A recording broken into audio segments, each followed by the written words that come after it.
So hey, I just wanted to make another video on trying to get the anode rod out when your socket doesn't fit.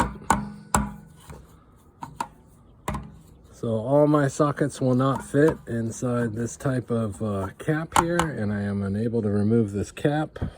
It does not come off. Can't get it off, it's clipped in. So what I do, just use the heat gun.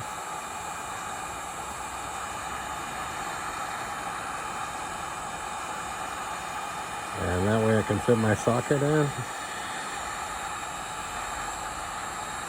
And get the anode rod out.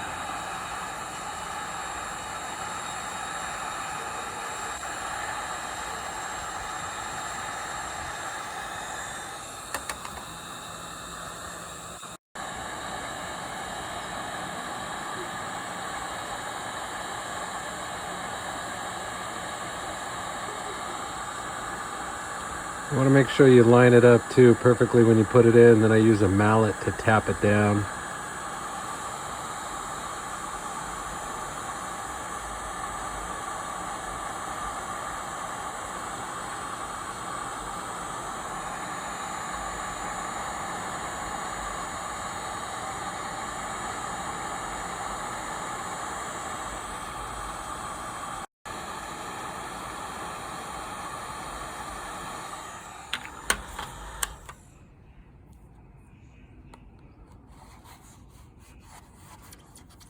There you go.